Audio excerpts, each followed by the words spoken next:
Whether you drive a car, need a car, or just occasionally bum a ride with friends, you've come to the right place. Join Jill and Tom as they break down everything that's going on in the auto world. New car reviews, Shopping tips, driving green, electric cars, classic cars, and plenty of great guests. This is the Consumer Guide Car Stuff Podcast. All right, this is the Car Stuff Podcast. I am Tom Appel. Thanks for joining us today. When you get a chance, when you have a moment, do me a favor, check us out at consumerguide.com. If you're car shopping, check out our 2025 Best Buy list. Helpful stuff if you're looking for a new car or truck. Plus, you can listen to back episodes of the podcast right there on our homepage. Though you should do what? Subscribe. Got it. People should subscribe. Okay. And leave us comments. Nice comments. Only nice comments. That last guy that you were so upset about said nice things about the podcast, but then only gave us 4 stars. Well, because he doesn't like me. That hurts. Although I will say, we've been talking about the fact that he didn't like my voice. I've had several people chime in on my Facebook page. I like your voice. There you go. They feel sorry for you. Well, that's probably true. Yeah. I don't. Like my voice or feel sorry for me? Either. Got it. Either. That voice that we're discussing. Jill Ciminillo, managing editor of Pickup Truck Plus SUV Talk, North American Car of the Year juror, and freelancer. Hey, Jill. Hey. We are flying blind. I lost my notes. Well, this could be interesting. Actually, I didn't lose them. They're sitting on my printer at home. Yeah. Here's the thing about that. Printing out stuff at home, like $93 a page. You don't want to waste stuff you printed at home. Because then you have to order ink cartridges. Yeah. I hate saying ink. Ink cartridges. Okay. Are expensive. They don't last long. The paper doesn't last long. Also, our printer's got the tiniest little paper well. Like it holds like 20 sheets of paper. Ew. So I'm constantly getting up to reload it. And it's like 3 rooms away from my office. Hence you forgot your stuff. I did. Yeah. But that's okay. There's a lot to talk about here today. How are you? Good. Nice weather today?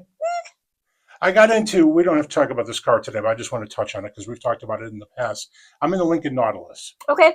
Lincoln's redesigned, imported from China. Mm-hmm. So we may not see these if things go horribly wrong. After the next month, right? Yeah, and things are going horribly wrong. So we may not see these for much longer, but really beautifully executed vehicle. Mm-hmm. And Lincoln's mission on Earth is very interesting. It's a little bit Lexus-like. Yeah. It's all about comfort and refinement. Mm-hmm. And they're kind of nailing it. Yeah, they are. But I had 2 points. I'm driving the Black Label, okay, which is an interesting trim level because it's very expensive. Mm-hmm. And doesn't bring much in the way of content. It brings stuff in the way of services attached to ownership of the vehicle. The concierge. Yeah, they'll pick you up, they'll drop you off. You get preferential line, places in line for service and stuff like that. Mm-hmm. Weird stuff. And I don't know, they keep doing it. They've been doing it for years now. Mm. I don't know what the take rate is on that, but it's a very interesting thing. And I think that I'm not a luxury customer, so I don't know what the value of that is. Right. But people must be buying it because they're still doing it. Also, this car is silver on the outside. Open the doors.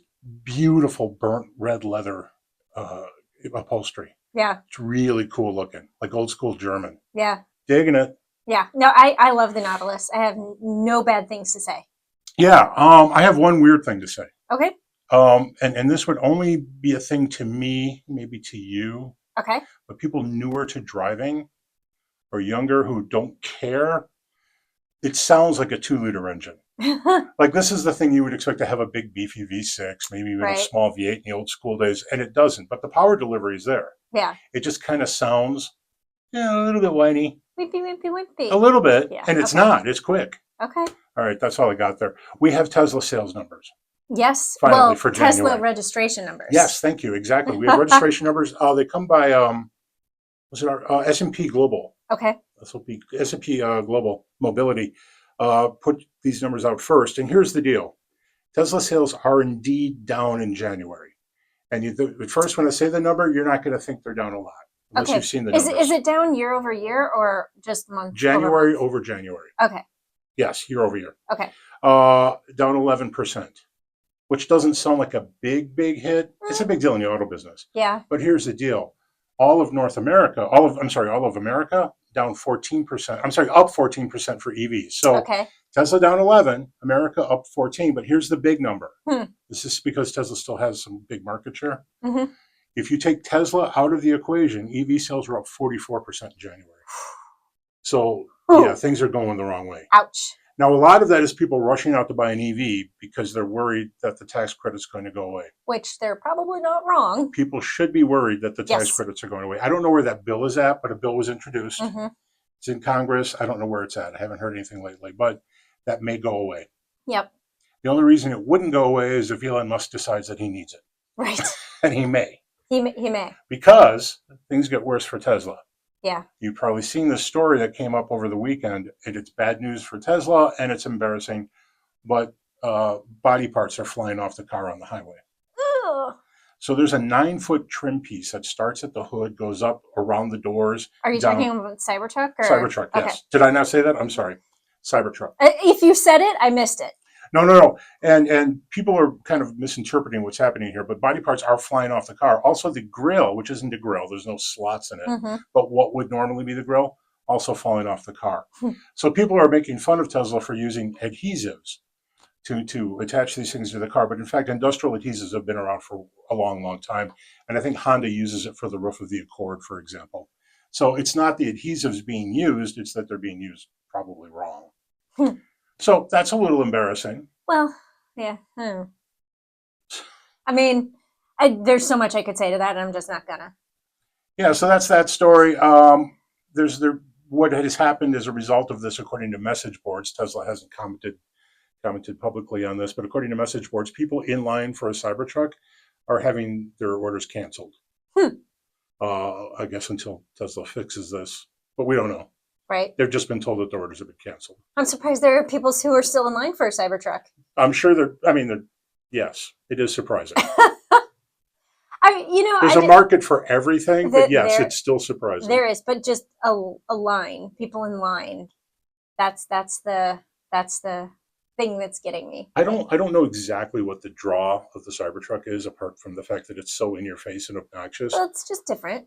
But if it's kind of the audience that used to buy 1500 series pickups and jack them up, those guys actually expect off-road capability. That would be true. And there really isn't. And those trucks, and all those trucks are really, really good at that when properly equipped. So, yeah. And if they were even crazier and they do F-250s and they have the big diesels, they also expect them to be able to tow and not have the rear bumper be ripped off. So, or have their fingers cut off when the rear hatch shuts. Yeah. I want to stop talking about Tesla now, but there is a video right now of someone stress testing the hitch of a Cybertruck, and it ends very badly, well below 11,000 pounds, which is the claimed tow rating. Got it. Interestingly, I just saw that the tow rating for the Chevy Silverado EV is only like 7,000 or 8,000 pounds. So their lawyers got to them first. Well, I mean, I feel like the Ford F-150 Lightning is only 9,000 pounds. Yeah. So, I mean, an EV can just tow less because when you think about the weight of the battery and the weight of the parts and the vehicle itself is like twice as much. Also, if you're talking about a half-ton vehicle, and the Ford F-150 might actually weigh more like a 3/4 ton than a half-ton vehicle, but the capacities don't need to be that high. You shouldn't tow 10,000 pounds with a half-ton pickup. You should be safe and just step up to a bigger vehicle. That is correct. But anyway, that's that stuff. Yeah. So that's that story. I had other stuff, but I lost my notes. Okay. There was one other story. I'll get to it when it comes to it. Well, yeah, I was trying to think, I was listening to the Daily Drive on my way here. And they were talking about Foxconn, potentially contributing to two Japanese automakers for EVs, but they wouldn't say which two. This was not in my notes, but we do know that Nissan and Honda are not playing nice anymore. No. And we talked about why. Right. Honda wanted to be the boss of Nissan, and Nissan said, "You're not the boss of me." Exactly. And Honda said, "We're not negotiating anymore unless you guys unload your CEO," and the CEO has stepped aside. Right. So, interestingly, a Mexican national is going to be the new CEO of Nissan. And generally, even still, you don't see that many non-Japanese guys end up heading Japanese companies. So this is a big deal. Yeah. But they're going to go back to the negotiating table. Plus, a thing I don't think we all knew about, but there were a lot of small deals where Nissan and Honda were working together. They're going to go back to those. So the deal isn't completely dead. Okay. They've got these co-development things going on like that. But Foxconn, the company that totally ripped off the state of Wisconsin, well, maybe I should put that differently. I don't know. But that's what they did. Okay. And then failed to help a lot of people when they bought the Lordstown, Ohio plant from General Motors. And they were going to help. What was the EV company, the EV truck company? It was called Lordstown. It was called Lordstown, yeah. Yeah, Lordstown Motors. And Work Truck was related to that, which was another EV company. And that all fell apart because of some confusion about who's paying for what. Mm-hmm. So I don't know about Foxconn. I know. I don't know. But the Foxconn, not Chinese, they're Taiwanese. Okay. Just an important distinction there. Yeah, but I thought that was like an interesting little blip on the daily drive. And Foxconn famously builds iPhones. Yes. So that's why they have the money they have. Yes. They're a big deal in manufacturing. But they have, to this, I don't think they make a sellable EV yet, though they claim to have EV architecture. Right. Mm. Weird stuff. All right, so we've gone from electric vehicles and expensive electric vehicles to something very normal. Yes. Minivans. Yes, very, very normal. The 2025 Toyota Sienna has been updated. New cabin. Mm-hmm. Not a lot else that's new. 6 trim levels, but it is still out there. There were only 4 minivans. Yeah. And they all sell reasonably well. But the Chrysler wildly outsells. I think it's the Chrysler, it's the Honda Odyssey, and then it's the Sienna, and then it's the Kia Carnival. Okay. But the Kia Carnival's in the game. Yep. But you recently drove the Sienna. Yep, I'm in it right now. Oh, are you? Yep. Okay, what trim level are you driving? I have the Woodland edition. Which is new, right? Yep. And this is interesting because you would not expect Toyota to go there with a minivan, but they went there. Yeah. So tell us about this vehicle. I really like it. So I drove to Indianapolis over the weekend. So I had like 6 hours of driving in 24 hours. And that's 200 miles each way? Yeah. Okay. And that's a good drive. Yeah, it was a good drive. And, the seats are fairly comfortable. I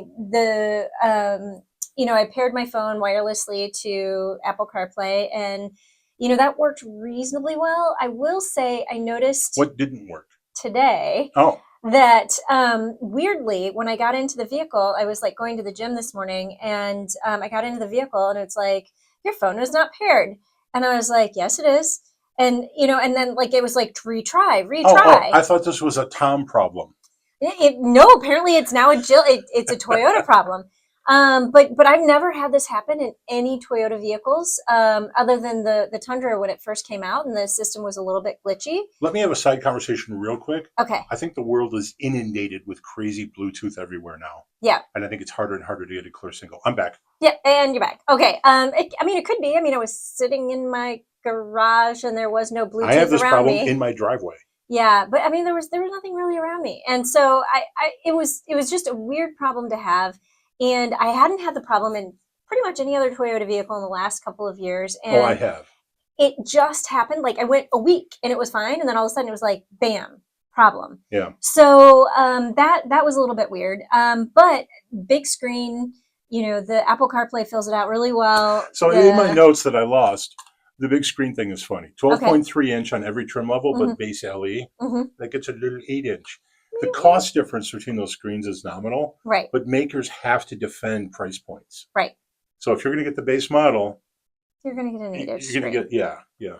But no, the interior materials are really nice. I think it's attractive because it's a Woodland edition. I don't know why I want to say Woodlawn. It has some really nice mats, which is apropos of the conversation we're going to be having later. Which is a great story. I've been reading about that company today. Yeah. No, same. And but at any rate, so it's comfortable. It does really well. I feel like my fuel economy has been really good. I haven't looked at the final numbers yet, but it gets more than 400 miles on a tank. That's the beauty of minivans. Yeah. They have big fuel tanks. Yeah. And they're not very they're relatively efficient. Yeah. And all Siennas now hybrid. Yes. 245 horsepower from the hybrid engine and love from everything else that they sell. Yes. And it gets the job done. Lots of torque. It does. My one primary complaint that I had is, and this is going to shock nobody ever who has ever listened to anything I've said, written, or done. It's cream filled? No. Oh. I was going to say Apple CarPlay, but that's a different issue for a different vehicle. No, the wireless charger it doesn't always charge my phone, and I had to make sure I got it in the right spot. And then once I got it in the right spot, it didn't add charge. So if you actually needed to charge your phone, this is not the thing for you. Interestingly, listed among the changes for the Sienna this year is a higher rate charger. No. Yeah. I like literally, I didn't look at the percentage of charge, but you can see where the little green bar is on your phone. So I got in the car with it like here, and I got out of the car with it in the same location. Most of those chargers in most cars are relatively slow. And if you're using the phone, even for Bluetooth, you're not going to make a lot of headway. No. That said, I was in the Ram RHO over the weekend. That's Ram's high performance off-road pickup. That charges fast. Yeah. I don't know why. Also, it's beautiful because you can get like 3 or 4 phones in that thing. It's just a slot forward in the console with a bracket. It almost works like a money clip. Yep. If that makes sense. Yep. And you just slot your phone in there and you can see it. Holds it in place. You can see it upright and it charges. Kudos to Stellantis for that one. Yeah. But no, I mean, overall, I've enjoyed the minivan. It has really good storage space in the back. I haven't sat in the third row yet, but from the last time I remember, like, it was very comfortable. So we should talk about the Woodland because it's the most improbable thing to happen to a minivan. Yeah. Although they do make off-roady minivans for Europe. So not Toyota, but manufacturers. So this is interesting. It's a new trim level. It's based on the XLE. But it gets an off-roady-ish treatment. But there is like a legit half-inch lift, so you get more ground clearance. So if you have an old dog, it'll be a little harder for your dog to jump into your van. Or a mother with a walker. Standard all-wheel drive. Right. Power outlets, 2 110-volt outlets in back. And I thought there was something else. Oh, and specific floor mats for off-roady, muddy feet people. Yep. What an interesting thing. And then there's only 3 colors. One of them is like the color of my shirt. Yeah, it's the nori green, isn't it? Is that it? What they're calling it? That's a legendary Lexus Toyota color. I feel like it's like that color. It's got a little translucence to it. Nice maybe color. It has a different name in this vehicle, but it's similar to the nori green. No, I think it's similar. Yeah, I do not one of my favorite Lexus colors was nori green. Yeah. Nori is? Sushi. Yeah, like the sushi seaweed wrapper. Yeah, I mean, since we are both wearing green, we should say Happy St. Patrick's Day. Yes. Irish people everywhere, we love you. Thank you. All right. I will take all that love. Are you Irish and Italian? I am.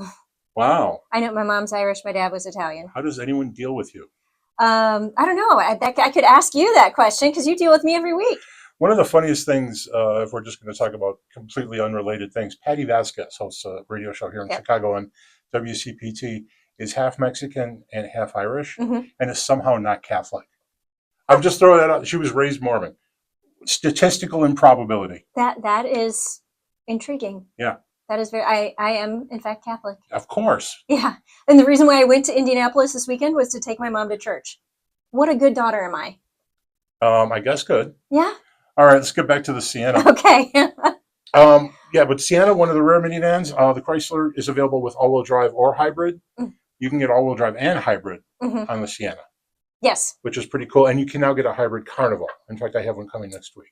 Yeah, I haven't seen that yet, but I feel like they introduced it in Chicago last year, maybe? Maybe they did, yeah, but they're out there now. They get great mileage. But here's the interesting thing, too. 36 mpg.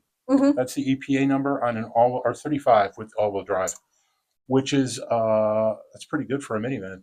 Yeah, and I haven't looked at my final MPGs, but I will say that, I drove 200 miles and I debated filling up when I was in Indianapolis, but I have to turn the car in tomorrow, and I'm like, I can't do that too. Right, well, almost out of time here. Just real quick, ride quality. Good. Highway noise levels. A little bit loud, I would say. It's a little bit noisy. That is where the Chrysler kicks butt. Yeah. It is super quiet and super nice riding. Yeah, I listen to podcasts when I drive for that distance, and I had to crank up the audio. Do you listen to our podcast? No. You should. I don't want to listen to my voice. I'm very funny. That's why I think. Yeah, I think you'd really enjoy it. Because you're hilarious. Yeah. I don't know. I can only handle so many laughs. Yeah. And I laugh so loud during the once a week on Monday that we meet. And then finally, the thing where Sienna sort of trails interior materials quality. Yeah, there's some plastic stuff. Yeah, because the Carnival, very nice. The Chrysler over the top. And I have not seen a Honda Odyssey in a long time. Yeah, it's been a hot minute. Yeah, but Honda Odyssey 2 probably still claims best drivetrain if you want a sporty thing. Yeah. Because it's still a big old V6. Yeah. All right. We should take a break here. We're going to talk to Jeff Allwine of Coco Mats. And you think we're just talking about mats, you're wrong. This is going to be a great conversation. Awesome. We'll be right back.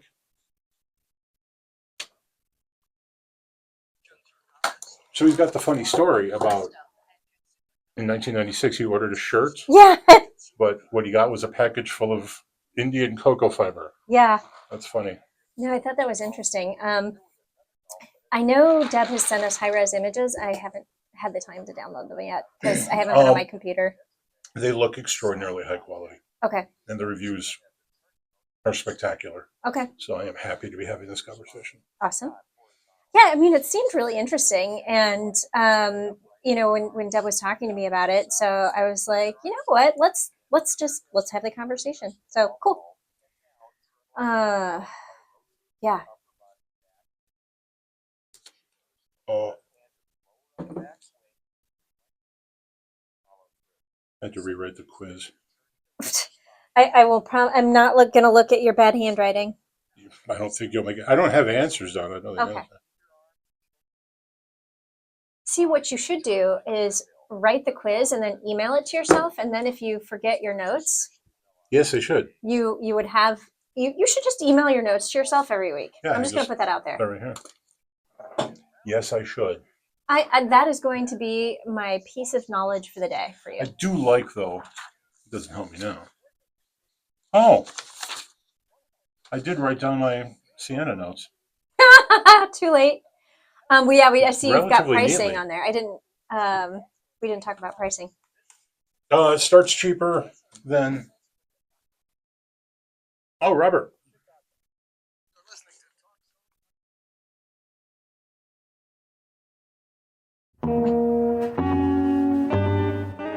Welcome back to the Car Stuff Podcast. Bless you.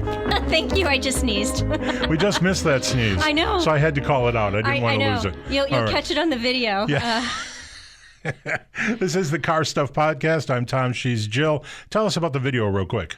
So I've been taking the podcast that we're doing. I'm recording video right now with some external mics, and then I've been piecing it together with our the middle segment with our guests from the audio from the station, and piecing it all together and putting it out. So there's our chatter during the breaks before we go live, after we sign off. And so just, and you get to see what we look like. Yeah, I have a delightful middle-age thing going on. Delightful? I'm charming looking. So you're going to live to 300? No, probably not. Okay. Yeah. But yeah, so... 70 seems like a long shot at this point. It's on my YouTube channel. And I'm a little bit behind in posting this week. I think I just posted the February 10th episode, so... But everyone should subscribe. Yes, please. Subscribe to me on YouTube, and then you can catch our podcast and see us live. There you go. Every week. We're super popular. Well, not live, but see us. Yeah. All right. Yes. Help me out here real quick. So from my YouTube to your social media. Yes. You look at me like I'm speaking Greek. No. You never do anything that quickly. I was waiting for more words. No, I'm introing. I am Car Guy Tom on Blue Sky and Twitter. That's all I'm going to say. Okay. Twitter X. Twitter X. And X-Twitter. A fantastic collection of Car Spotter, #Car Spotter finds from the weekend. Yeah, we have a very interesting car on my street right now that I need to go take a picture of. That's it's like an old Ford wagony thing with the retro stripes. It's very interesting. I don't even know what it is. Woody? Is it Woody? No. Oh, retro stripes? Yeah. That could be like a Pinto. Yeah. And I forgot what that was called. But it's not like a little, it's longer. Yeah. Oh, then I don't know what it is. I don't know, but it's not, yeah. All right, I send will me take a picture. Yeah. All right, we are talking mats for the first time ever. Yes. And this is going to be an interesting conversation. On the phone with us is Jeff Allwine of Coco Mats. Jeff, how are you? I'm doing great. Thanks for having me. Thanks for making the time. Jeff, I shot you a bunch of emails over the weekend. I apologize for that. I don't normally try to make people do work over the weekend. Yes, you do. You make me work on the weekend all the time. That's you, your co-host. But Jeff, tell us a little bit about Coco Mats and what you do there. We make floor mats for cars, and they're a woven auto mat that was originally developed in the 1950s by Porsche, Mercedes, BMW to go over the rubber on the floor. So originally cars had rubber on the floor. You probably don't remember that because that was a long time ago. But they did, and then they had these Coco Mats that were to go on top of it, and they were a woven mat, so the dirt filtered through the top of them, and they looked beautiful, and they just worked. And they were kind of the rave up through the 70s, and then 80s, they kind of went out of style, and carpet came in, and then lately it's been McNeil WeatherTechs. I mean, everybody has WeatherTechs in their cars versus having style like what we can do. And I think that's a great point, because WeatherTech, we're going to give them the appropriate shout out. Very high quality stuff, but I wouldn't say that it's particularly classy or interesting to look at. Mm-mm. It's just durable. Yep. And it's not durable. Yep. Yeah, and it's not inexpensive. No, that's true. But they're made in the USA, and so it's a good product. It's a good company, and but I just you look on the floor and it looks like a garage floor. It's right. Not a nice. But if you can get something that does the same job but looks classy and looks retro and looks some people call these timeless because they've been around for so long that they just once you get them they just go in there. And I've had customers that call me and say, Jeff, sometimes I just go sit in my car just to gives me that feel when I was a kid again. And so it's nice. You can do that to somebody else. I am liking the mats a lot, and I'm looking at the pictures, and your website's excellent. You've got a history of the company there, too, I want to get to. But especially the checkerboard pattern stuff is classy as heck. And it's really easy to imagine something like a late 60s or early 70s Porsche 911 with these mats on the ground, or maybe something like a 123 series Mercedes, and you're like, this is classy. This is cool stuff. Yes. And now you have a great story about how you got started in this. Tell us that story. Well, I was in real estate development for many years in Calabasas, California, and I decided I wanted to get out of it and get into something else. So I was working with my father-in-law for a little while, and he was importing men's suits and shirts out of India and overseas. But I was supposed to get a shirt in the mail, and I got a piece of Coco Mats fiber. Now, when I was a kid, somehow DHL switched the inside of the package. I have absolutely no idea how it happened, but my shirt went to England, and I got the package in Agora Hills, which was actually my mother-in-law's house. She lived by herself, so I thought I'd take over the house in the garage with the Coco Mat company. But anyway, that's another whole story. But we got this package by mistake, and I did some research, and I had some Coco Mats when I was a kid and some Porsches. So I thought, well, let's see if this is something that we can do. And I did some research and found that nobody was doing them at the time, and thought, hey, this could be a good business. And that was 30 years ago. It's been a long time now, but it's been a fun ride. And I did it with my wife, and the kids have been in the business, and I still have two of them that are still in the business with me. So it's been a nice story. So talk about why cocoa fiber is important. My wife has a scarf that I bought her a couple of Christmases ago that is made out of coconut fiber. And it's a beautiful scarf, but it's a very different thing ultimately than the floor mats. What is it about cocoa fiber that works so well here? Well, cocoa fibers are environmentally, that's the first thing. They've been around for hundreds of years. They've used them in in Europe a lot more than they did here back in the early days. And so they're hand woven. They beat them by hand. It comes from the husk of a coconut. And they put them in these lagoons, and every salt water comes in, and then this fresh water and salt water, fresh water, so it gives it this enzyme.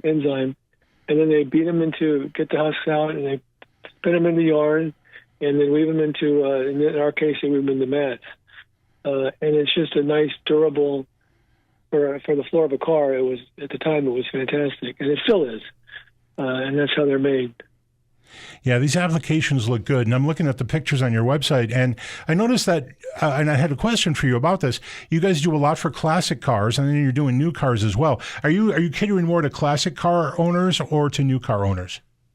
Well, classic cars is where they came from. So originally, in fact, I don't know if there's a video with Jay Leno that we did, and he was talking about how the Germans and Europeans like to have these classic cars, classic mats, and the Americans, they like to just have a carpet with the word Ford on it or Chevy on it, but the Europeans are a little bit different. And I forgot where I was going with that, but it's what were we talking about there? So the question is... It is Monday. Somewhere. We were wondering if you were catering more to classic car buyers or new car buyers. So we were talking about that, and we've done several of his classic cars in his car, but that's where we really started because that's where they were. So that's where the market was when we got into this to begin with. In fact, another funny story is that when I first started, I thought, man, this is going to be great. Continuation of, getting the package and all that. And so we bought some mats from a company called Emery up in Oregon that had some of these old mats. And we realized it's a great business, but we didn't have any patterns whatsoever. And now we have about, 10,000 patterns. So when we first started, we didn't have no Porsche patterns, no Mercedes patterns, no BMW patterns. And I thought, wow, this is going to be a great business, but we needed to get all those patterns. So over the years, it's just, you can't do anything without patterns. And we first started trying to do a universal mat, but everybody wants to fit and contour to their particular car. So it was just one of those bumps in the road that we we had to overcome. So you say that people want it for their particular car. So can people custom order, like if you had like a 19, good grief. Now it's my Monday. Like a 2016 like Volkswagen GTI, and you'd say, this is what I have. Can I custom order? Or if you have like a Honda Civic or a Toyota Crown. I'm looking at the vehicles that are popping up on the website behind Tom at the moment and just naming them. So like a Nissan Kicks, like if I have a Nissan Kicks, can I call you and say, hey, I have a 2024 Nissan Kicks. Can I get Coco Mats? Yes, 9 out of 10 times we will have that pattern. Great. Some of the older ones, the one-offs, the crazy ones that not very many cars were built, we don't do. We just did a 959 Porsche, which is another $1.5 million car, but we've had the pattern for that. And over these years we've gotten all these patterns. And what we used to do, it used to be on paper. So we'd take the paper, we'd cut it off of the hanger and lay it down and trace it on there and then cut it out by hand. Now we use a digitize, and we digitize all the patterns when they come in, and it goes into a computer, and it's all cut out by a CNC machine, which is just absolutely wonderful because it's all perfect every single time that we do it, and even cuts out grommets if we need it. And and most cars, I would say, more than 9 out of 10, probably 9.8 out of 10, we have patterns for them. And if we don't, we send paper out, and we ask the customer to send their mats in, and we trace them, and then we just make the mats from that. Jeff, I can make you cringe. Okay, I'm ready. My father, my father, whom I just lost, unfortunately, but he was not a car guy. Thank you. Yeah, he was into cars in that he took care of them, and he learned how to take care of them. But he regarded waxing a car as a ridiculous waste of time and money. Just so you understood my dad's position on cars. Okay. And the car I learned to drive on, without my dad knowing it, was a 1974 Plymouth Valiant. And this vehicle, had been white. It was painted yellow by Earl Scheib, which means that the door jambs were still white. The interior was kind of black. And I remember one day my dad was mad about a puddle in the car. So we drove to Kmart, where he bought off-the-shelf blue floor mats. And I think they were like $14 or something, and they were durable enough, no name brand. They were hanging on a rack. You used to buy like floor mats like that, and they didn't fit anything. No. So we had a yellow and white car with a black interior and blue floor mats. So that's how bad the floor mat thing can get. So if you want the opposite of Coco Mats, it was my dad's Valiant. Okay. And that happens a lot. Just to hear that Earl Scheib, I haven't heard that name in a long time, but that when I was growing up, that's who you'd go to get your car. But you're right. They didn't. All they did was paint the outside. That's the thing they did. Yeah, door jambs were way extra. $29.95, I think. It was for a while. We paid $99.95 in the mid '70s. Oh man! So you guys have been doing this since 1996. What has changed most? Well, we've added some other products because everybody does mats. It's just something that some people like a different particular material. So we've gone into recycled mats, we do fishing nets and the recycled nylon comes out of Italy, and we call it Echo. We do a woven vinyl, which we actually get made for us here in the U.S. and out of Alabama. So we tried to spin off and do other lines besides we do a sisal line. We do a seagrass. So some people, like the environmental part of it, but it's a seagrass, and it's pretty cool. It doesn't wear as good as the other stuff, but they don't care because it just looks nice and it smells nice. And so we tried to, since that time, not just do Coco Mats, but do other mats and make somebody happy in other ways, that they can look on the floor and go, hey, my car is not just a blue mat down there that's dirty with my Earl Scheib paint job, but it's a really nice looking, mat that you get in your car and you're proud of. In fact, we've had guys, the one guy that called and said, hey, you got a new Mercedes.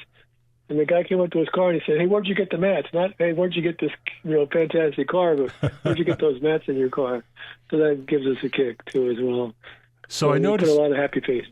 I noticed, too, you guys are doing lamb's wool mats, and I assume, tell me if I'm wrong, those are mostly going into British stuff. We did the lamb's wool mat for Myers-Manx. We're doing some mats for Myers-Manx. And somebody wanted a lamb's wool, so we're doing that. But it's not something that we'd want to do, but that would be perfect for British, British car. But and we bring the rubber in from Thailand, so it has a nib, so we can adhere it and put it on the lamb's wool. But that was kind of a special order for them. That's crazy. For people who don't know, which is almost everybody, tell us what a Myers-Manx is. Well, that was the way I know about it. It was the Steve McQueen movie with the Thomas Crown Affair, where Faye Dunaway and him were on the beach with the dune buggy, and it's a dune buggy. It's a kid car. Yeah. That you can. But now they're making them electric. They got an EV one coming out, and they were bought out. He sold in the business before he passed away. Can't remember his name. Myers. It was Myers. I don't remember his first name. But they sold it, so it's somebody's redoing it. They're doing a really good job. And like I said, they're doing electric, and they do the kits, and now they're making the mats. I mean, the actual cars, 100% of the cars themselves. So you can buy a Myers Meigs already built. Where it used to be, you just have to buy the kit. Yep. They buy the frame and all the stuff that goes with it. And then you had to find a trashed Beetle. Yes, exactly right. And but they're still doing it. People are still buying them. Yeah. They're still doing the kits, and they're also using those Beetles. We do a lot of the old Porsches, and they're fiberglass, a lot of Beetle chassis. So it's funny. Sometimes we'll get a call in there. The guy will say, I got a 57 Porsche 356. And so we'll send him out a set of mats. We learned from this lesson. We send him out a set of mats and says, these don't fit. Oh, no. So he's got a Volkswagen. It's about a third or a fourth the price of what the that's hilarious. would be. So and now from now on, we've always said, look, is it a real Porsche, or is it sometimes it bothers people, but that's just what you got to do because they're totally different pattern. Yeah, that's funny too because that's the reason there are no Volkswagen Beetles left. They sold millions of them in the U.S., but they all got turned into other things or used as parts cars for other cars. It's true. It's the same problem with the 964 Porsche, where Singer and all these companies are turning them into the retro-looking, earlier 911 look, and you just can't get them anymore. So you're competing with all the beautiful cars. Jeff, we're gonna have to have you back and just talk old cars because I have a lot of feelings about things like the Singer 911. But we're running out of time here. Tell us about how people can order Coco Mats. Website is www.cocomats.com, COCOMATS.com. Lots of information. We can send out swatches. We got a really good customer service side that really is very helpful. And we want to make sure that whatever mat, in fact, we'll have people that call in and want a certain swatch. We'll include other ones because we think that they would probably like this. And most of the time it works out that we hit them right, get them with the right swatch. Yeah, I forgot to mention your online reviews are excellent. Thank you. Well, we try to take care of people. Like I said, we're trying to make people happy, and not just, again, go back to the blue mat in the bottom of it. We're trying to get people to say, hey, we can add some class to my car and a timeless look, and hopefully we're doing it. Well, that's very cool. It's good to see quality still out there someplace. Jeff, thank you so much for your time today. Thank you guys very much for having me, and happy St. Patrick's Day. Happy St. Pat's Day. All right, that was Jeff Allwine with Coco Mats. We're going to take a break, and when we come back... Quiz time. You didn't open the box today. Oh, no. No, I didn't get a picture of it yet. You're going to be surprised there are no donuts in that box. Interesting. And there's nothing green. I think they sold out of it. I didn't see anything. I was expecting green. Chocolate chip, poppy seed, and that's cream cheese filled, so you probably don't want that. Yeah. It's cream cheese. Would you put cream cheese on a bagel? Maybe. But it's still, it's the idea of, something squishing in your mouth that you're not expecting. I'm totally going with the chocolate chip. I thought you might go lemon poppy seed. Those random drug tests. As a contractor, it's totally set that off. I thought that went good. Yeah. Good. He's an interesting guy. Yeah. And, the one thing we should maybe mention when we come back is when I was Googling, without typing in COCOMATS, I was typing in Coco Mats, and there was a whole bunch of other websites that also came up. I did run into something else. I was confused. Yeah. So might be worth mentioning that they make sure they get the right thing. Yeah. My wife does have that scarf, and it's funny because I think I paid $200 for it. Mm. It's really nice. Oh, wait, we need the quiz I just hand wrote.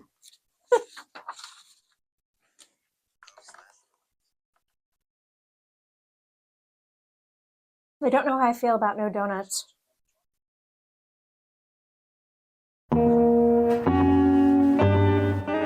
Welcome back to the Car Stuff Podcast. And we're back. This is the Consumer Guide Car Stuff Podcast. I'm Tom. She's Jill. You were going to mention something real quick. Yeah, you know, when I was just mentioning during the break that when I was Googling Coco Mats, like a whole bunch of other things came up. So you definitely, if you're looking for this, make sure you type in the COCOMATS. 25 years ago, if you walked up to your mother and said, Mom, I'm Googling Coco Mats, what would she assume you were doing? Flashing them? I don't know. Maybe yoga? No, was yoga a thing back then? Downward barking llama or something? I don't know. Googling. Yeah, I don't know.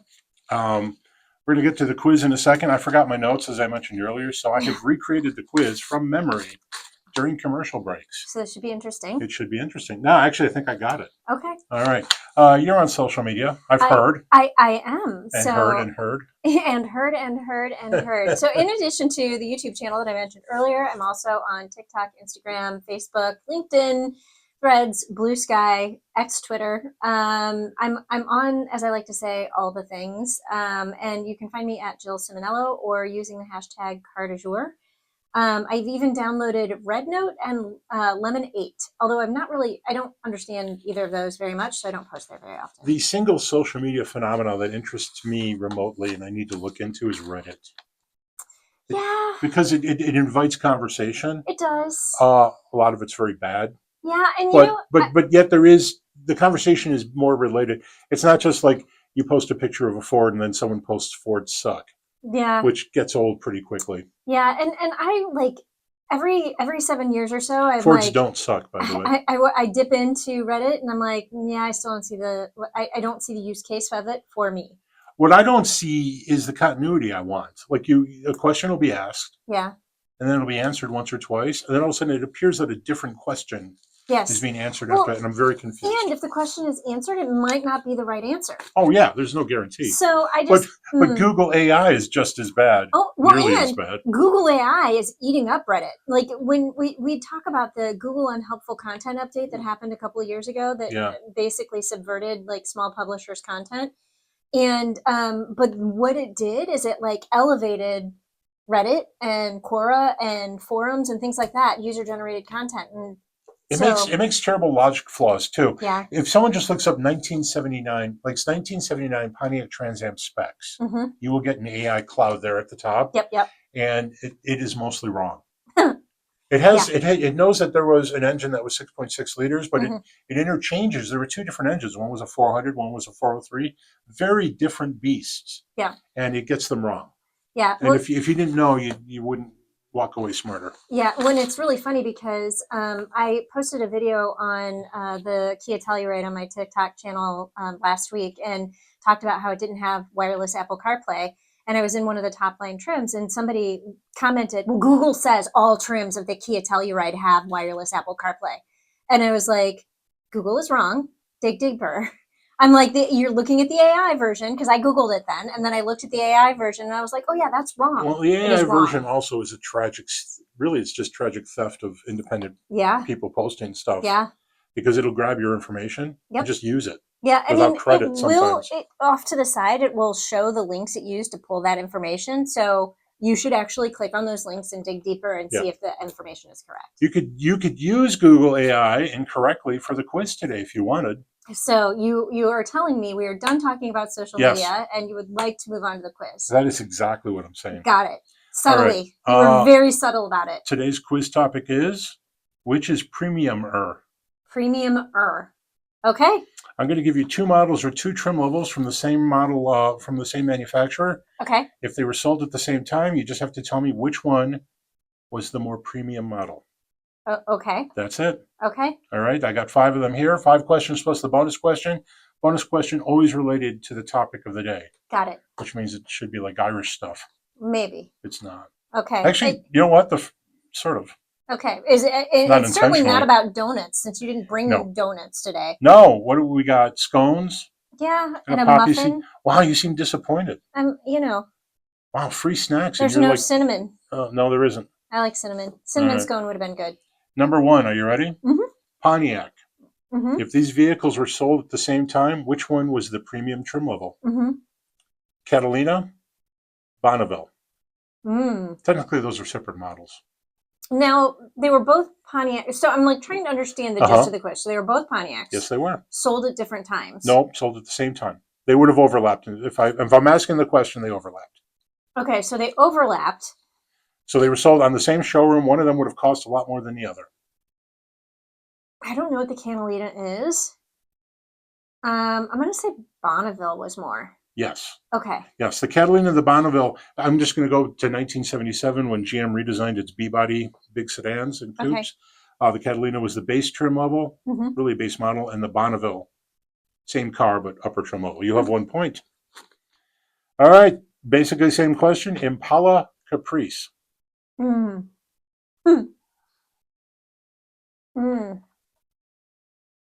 So funny story about the Caprice. There is a Caprice story? For me. Oh. My college boyfriend used to drive a Caprice, and we called it the Cap Rice. That is hilarious. That is the extent of my funny story. I am going to wake up tonight laughing. I know. Yeah. It'll be delayed laughter. I had a friend who had a Chevette that he referred to as the Vet. Well. And then when you saw it, he referred to it as the She-Vet. Which is sexist now, but was really funny in 1982. Yeah. All right. Yeah. Okay. Impala Caprice, you're stalling. I am stalling because I don't know what they would have been to each other. I'm gonna. In this case, it's an exact same thing as Catalina Bonneville. Yeah. Like it was the same models, same platform. Okay. GM's big B body, very successful. So I do know the Caprices at one time were cop cars, I believe. That to me does not say premium. I'm going to say Impala. Is the more premium. No, actually it's Caprice. And there were a lot of Impala cop cars, and they looked exactly the same. So, all right, you have 1 point moving forward. But these were incredibly successful. General Motors downsized its big cars for 1977, and they were very streamlined, very angular, very clean looking, and yet they still looked big. It was an incredibly successful downsizing. And they sold hundreds of thousands of these bad boys. But the Impala Coupe was famously available the first model year, and I think the next model year, with like this bent glass in back. There was no pillar. The glass just seamed itself around the back. Gorgeous. Okay. You wouldn't think a big coupe would be attractive, but it certainly was. All right, you have 1 point. LeSabre Electra over at Buick. These were entirely different models, by the way, but they were sold at the same time. Okay, so I don't know the Electra, but I remember my dad had LeSabres as his company car. That is such a company car. Like forever. Yeah. And until he got. Also, that would be a good company car. Yeah. Roomy. Yeah, it was very kind of nice. Yeah. But he had LeSabres until he got a Chrysler Concorde.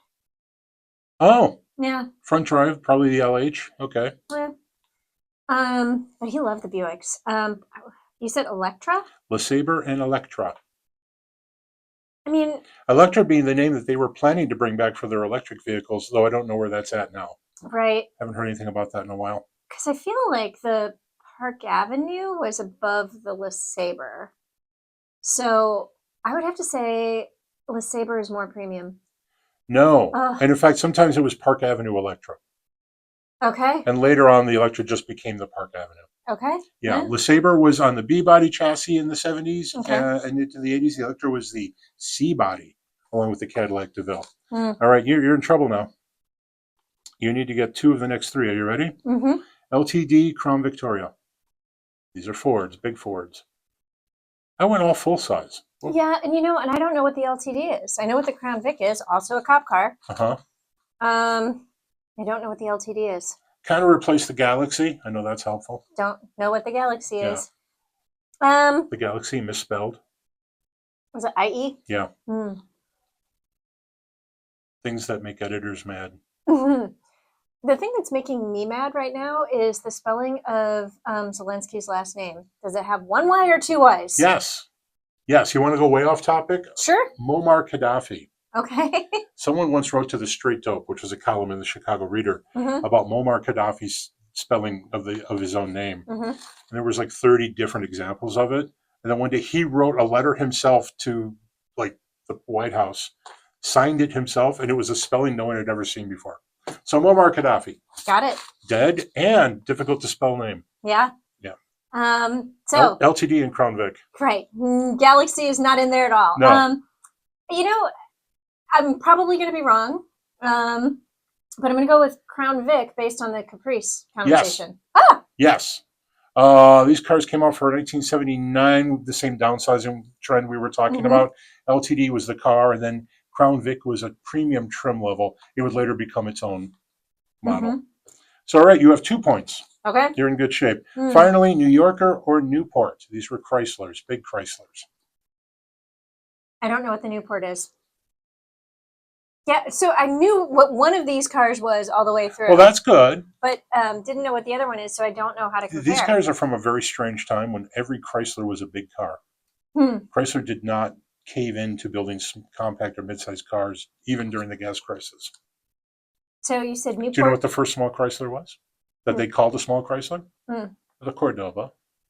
Cordoba. Yeah, 1975. Tejana Isla. Luna Grande. Y aceitunas en mi alforja. Sorry, I don't know what you're saying. I had to memorize this poem in Spanish, and it was Cordoba. It was about Ricardo Montalban? No. That would be a cool poem. It was about Cordoba. I would recite a poem about Ricardo Montalban. Got it. Isn't he the one that's better to look good than to feel good? No. And you know what? I feel like we've had this conversation before. Okay. Okay. What were the cars again?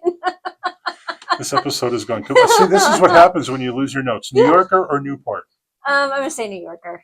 Yes. Okay. Yeah, the Newport was kind of a mainstream premium car, like right priced between Oldsmobile and Buick at the time. Chrysler was priced more Mercury and maybe like a Buick Electra kind of top end, almost Cadillac-y. Okay. And then for a while, Chrysler was selling an Imperial. That was sometimes a model, sometimes a trim level, sometimes it was a separate brand. Very confusing. All right, you've gotten all three. You've won. All right, so we asked the bonus question just for fun. 1966, the show The Monkees debuted. Is that the year you were also born? No, I was born a year before that. Okay. And the Monkees, of course, known as the Prefab Four because they were a band. They were the Monkees. Yes, that's them. But they were formed by outside powers. So it's not like the Beatles were the Fab Four. Right. They were the Prefab Four. Very funny. Prefab Four. I just need you to tell me which of the following is actually a monkey. Okay. I named 4 guys. Okay. One of them's a monkey. Okay. Are you ready? Ginger Baker. Okay. That's the Irish thing. That sounds like an Irish name. So you're saying that there are 4 names, but only one of them was a monkey? Yep. Okay. Ginger Baker, Peter Tork, Cab Calloway, Peter Marshall. It's one of the Peters. I'm pretty sure. All right. Here, you can look at my notes. No. I mean, I my know it's useless, not illegible notes. Peter Tork. And so what? Yeah. What? Ginger what? Baker. And then what's this one? Cab Calloway. Cab Calloway. And then Peter Marshall. Peter Marshall. For a member of the Monkees. I'm going to say Peter Tork. Tork. Yeah. See, I thought you wouldn't go for that one because it sounds carish. Yeah, that's the guy. Congratulations. Ginger Baker, the famous drummer for, who was that? Cream. For Cream. Yeah.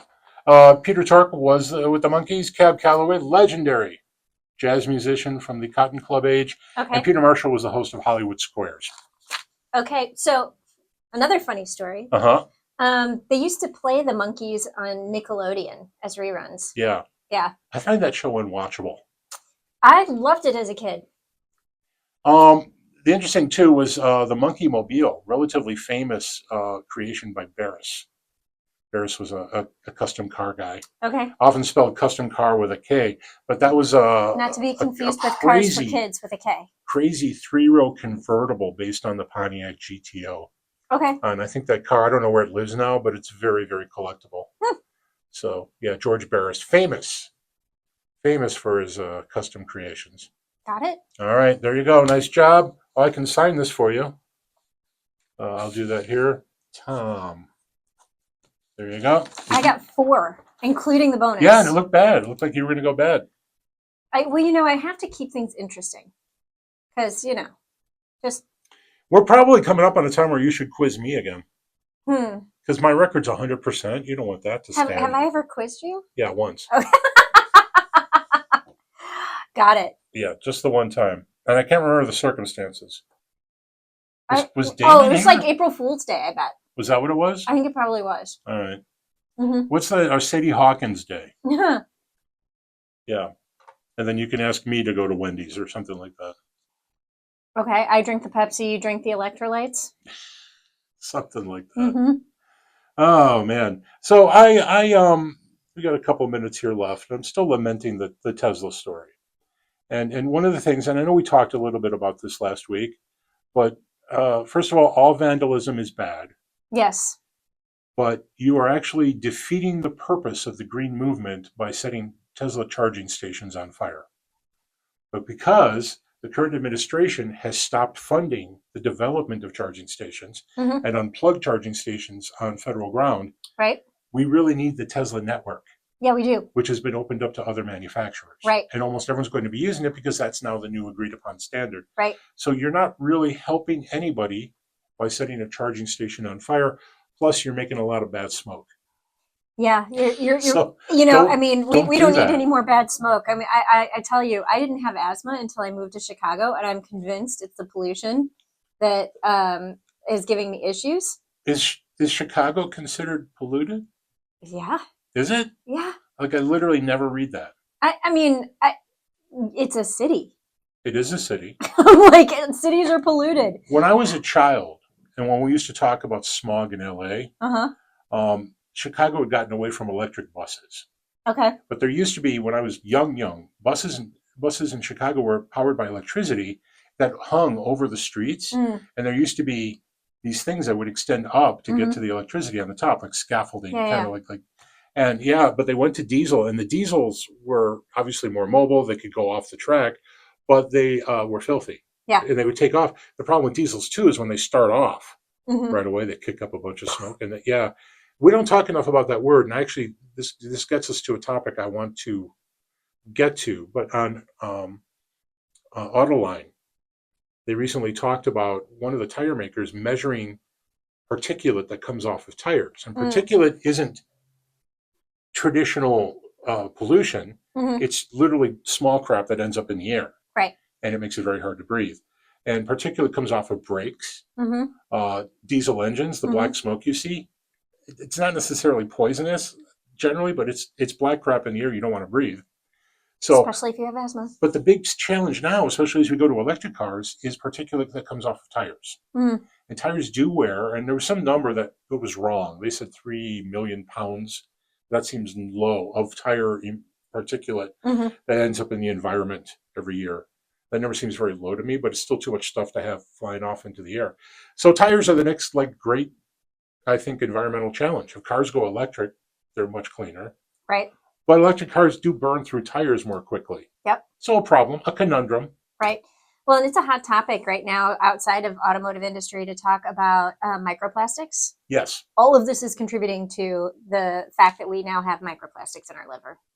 Yeah, that's the weird. It's a funny thing. This is way, way, way off automotive topics, but someone in my house, my wife, my daughter, uses some sort of facial scrub with the little microbeads. Yeah, microplastics. That's the stuff. That's the stuff that ends up in fish in our livers, and so that's not good. You should throw that away.